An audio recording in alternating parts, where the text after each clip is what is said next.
आप जानते हो दुनिया में सबसे बड़ा गुनाह कौन सा होता है? दूसरे की जान लेना नहीं, खुद की जान लेना नहीं। सबसे बड़ा गुनाह है किसी की जान चले जाने के बाद उसकी मौत की असली वजह छुपाने की कोशिश करना और चंद पैसे के लालच में या फिर पावर के दबाव में असलियत के चेहरे पे काली स्याही से लिपापोती करना। सुशांत सिंह राजपूत एक ऐसा नाम जिसने पूरे देश को हिलाकर रख दिया और पूरी फिल्म इंडस्ट्री के काले चेहरे को बेनकाब कर दिया। उनका अचानक यूं दुनिया से चले जाना दिल और दिमाग दोनों को एक ऐसा जोरदार तमाचा मार के गया है जिसकी उंगलियों के निशान मिटा पाना इंसानियत के बस के बाहर है। लेकिन शर्म की सारी हदें तब पार हो गई जब जीते जी तो ना सही लेकिन उनके मरने के बाद सुशांत की लड़ाई लड़ने वाले लोगों को इंसाफ जैसे शब्द से दूर हटाने की हर मुमकिन कोशिश की जा रही है। चलिए राजनीति की रोटियां सेकना तो ठीक है लेकिन किसी की मौत का तमाशा बनाकर शेर की खाल में छिपे कुछ गीदड़ों को बचाने की कोशिश करना ये हमसे बर्दाश्त नहीं होगा। वक्त आ गया है आवाज उठाने का और बहरे हो चुके बॉलीवुड और इंसानियत के कानों के पर्दे फाड़ने का। जो सुशांत के साथ हुआ कल वहां आप भी हो सकते हो। आज नहीं लड़ोगे तो कल तुम्हारी लड़ाई लड़ने वाला कोई नहीं बचेगा। आज इस वीडियो में आपके सामने कुछ ऐसे पॉइंट्स रखने वाली हूं जो साफ साफ इशारा करते हैं कि सुशांत की डेथ के साथ ऐसा काफी कुछ छुपा है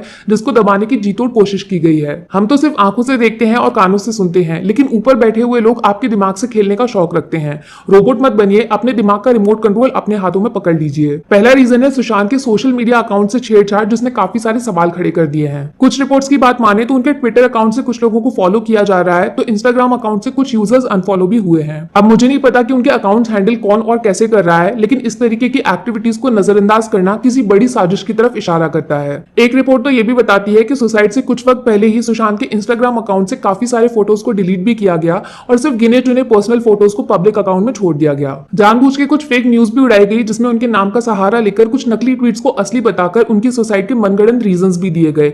अब ये सब कुछ किसके इशारे पे हो रहा है उसका जवाब ढूंढना काफी जरूरी है। दूसरा रीजन है मीडिया में चलने वाली खबरें जिन्होंने पहले दिन से लेकर आज तक सुशांत को एक डिप्रेस्ड, हारे हुए और दिमाग से कमजोर इंसान दिखाने में कोई कसर नहीं छोड़ी है। शायद वो ये भूल गए कि ये लड़का पूरे इंडिया में फिजिक्स ओलंपियाड जीता था और आईआईटी के एंट्रेंस एग्जाम में लाखों लोगों के बीच में 7वीं रैंक हासिल कर चुका है। शिकायत इस बात की है कि इतने सारे सवाल उठने के बाद भी किसी भी मशहूर मीडिया चैनल ने एक बार भी सुशांत के केस को सुसाइड के अलावा किसी दूसरे एंगल से प्रेजेंट करने की कोशिश नहीं की। ऐसा लगता है जैसे मानो मीडिया की कवरेज किसी और के हाथों की कठपुतली बन चुकी है जो बिल्कुल नहीं चाहता कि सुशांत के केस से जुड़े हुए कुछ फैक्ट्स लोगों के सामने आए और जैसे तैसे पूरे मामले को रफा दफा कर दिया जाए। अब मीडिया का सच तो आप जानते ही हैं, उसके बारे में मुझे कुछ बोलने की जरूरत नहीं है। जिसकी पॉकेट जितनी मोटी उसकी खबरें उतनी ज्यादा। सच्ची झूठी अच्छी बुरी कुछ भी बनवा लीजिए। तीसरा रीजन जुड़ा हुआ है महेश भट्ट और मंडली के साथ जिन्होंने पूरी दुनिया से एक कदम आगे बढ़ते हुए सुशांत को परवीन भाभी से कंपेयर करके नीच और ओछी हरकतों के सारे रिकॉर्ड्स तोड़कर एक नया इतिहास लिख दिया है। मुकेश भट्ट एक इंटरव्यू में बोलते हैं कि उनको काफी पहले ही अंदाजा लग गया था कि सुशांत किसी चीज को लेकर काफी डिस्टर्ब्ड है। अगर ऐसा ही चलता रहा तो वो किसी ना किसी दिन परवीन भाभी के रास्ते पे चलते हुए अपनी जान खो बैठेंगे।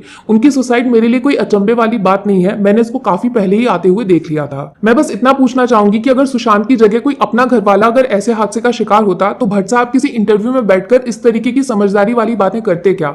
मतलब शरीर में दिल मौजूद है या फिर सब कुछ पैसे के लिए बेच दिया? वही दूसरी रिपोर्ट की बात माने तो महेश भट्ट जो कि रिया चक्रवर्ती के काफी क्लोज हैं, वो उनको सुशांत से रिश्ता खत्म करने की सलाह काफी टाइम पहले ही दे चुके थे क्योंकि उनके हिसाब से सुशांत के दिमाग में अजीब अजीब आवाजें सुनाई देती थी। खबर कितनी सच है कितनी झूठ मुझे नहीं पता लेकिन मुकेश भट्ट के बोले हुए शब्द खुद उनके मुंह से निकले हैं। और अगर उनको पता था कि सुशांत डिप्रेशन में है और आगे चलकर अपनी जान ले सकते हैं तो फिर उन्होंने मदद क्यों नहीं की? चलो कोई बात नहीं, किसी की मदद करने का ठेका आपने नहीं लिया लेकिन बाद में ये फालतू कमेंट्स करने की क्या जरूरत है? तब नहीं बोले तो अब आवाज बंद रखिए, समझदार बनने का नाटक मत करिए। चौथा रीजन है नेगेटिव पब्लिसिटी जिसमें बिना नाम लिए सुशांत के खिलाफ ढेर सारे मीडिया आर्टिकल्स छापे गए जिसमें उनकी इमेज को नीचा गिराने की सोची समझी प्लानिंग की गई। किसी में मीटू का झूठा इल्जाम लगाकर उनको जेल भेजने की धमकी दी गई तो किसी में उनको दिल फेक बताकर लड़कियों से खेलने वाला प्ले बॉय बना के उनकी इज्जत को तार तार कर दिया गया। सवाल उठता है कि सिर्फ सुशांत ही क्यों? जवाब है डर। जब एक टैलेंट वाला बंदा इस गंदगी भरी फिल्म इंडस्ट्री में एंट्री मारता है तो सो कॉल्ड बॉलीवुड के ठेकेदारों को अपनी पॉपुलैरिटी खतरे में नजर आने लगती है। तब कुछ भाड़े के धुरंधर जो खुद को फिल्मों का सबसे बड़ा ज्ञानी और तोपची समझते हैं उनका इस्तेमाल करके सुशांत जैसे एक्टर के करियर को मिट्टी में मिलाने की कोशिश की जाती है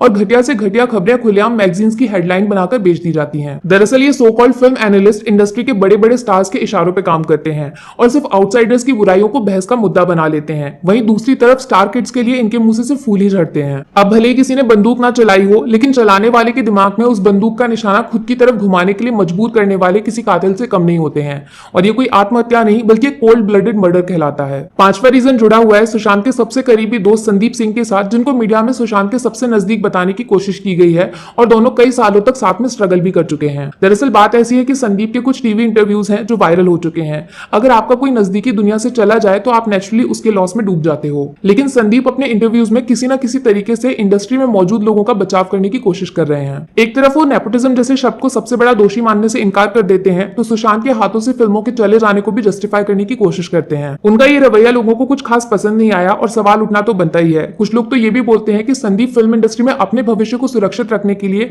कुछ भी साफ साफ बोलने से बचने का नाटक कर रहे हैं। छठा रीजन जुड़ा हुआ है कुछ मोटी जेब वाले पावरफुल लोगों के साथ, जिनके चेहरे पर लगे हुए नकाब धीरे धीरे दुनिया के सामने टूटकर बिखर रहे हैं, लेकिन डायरेक्टली उनका नाम सुशांत के साथ ना जोड़ा जाए, इस बात के ऑर्डर्स काफी पहले ही आ चुके हैं। फिर चाहे वो यशराज फिल्म्स हो, जिन्होंने सुशांत के साथ 3 फिल्मों के कॉन्ट्रैक्ट को सिर्फ 2 फिल्मों के बाद तोड़कर उनकी तीसरी फिल्म को प्रोड्यूस करने से इनकार कर दिया, या फिर नेपोटिज्म का धंधा चलाने वाले करण जौहर, जो टीवी शो चलाकर लोगों की बेइज्जती करते हैं। यहाँ पे हर कोई एक माफिया अंडरवर्ल्ड डॉन की तरह काम करता है, जिसकी पोल खुद एक्टर शेखर सुमन ने खोलकर रख दी है। वो बताते हैं कि इंडस्ट्री में किस तरीके से गैंगबाजी की जाती है और एक्टर्स को अपने ग्रुप में शामिल करके उनका शोषण किया जाता है। अगर कोई इसके खिलाफ जाकर खुद से अपनी पहचान बनाने की कोशिश करता है तो उसके करियर को बर्बाद किया जाएगा, या फिर हमेशा हमेशा के लिए उसकी आवाज को दबा दिया जाता है। देखो यार, मुझे कोई फर्क नहीं पड़ता कि आप पावर और पैसे का इस्तेमाल कैसे करते हो, लेकिन जस्टिस एक ऐसा शब्द है जिसका हकदार हमारे देश में रहने वाला हर एक इंसान है। इंसाफ को हमारे हाथों से छीनने की कोशिश मत करिए, बाकी आपको जो गंदगी मचानी है मचाइए। लास्ट में बस इतना बोलूंगी कि सुशांत भले ही चले गए हो, लेकिन उनकी लड़ाई अभी बाकी है। प्लीज आवाज उठाइए और उनके केस में होने वाली घपलेबाजी का पर्दाफाश करिए।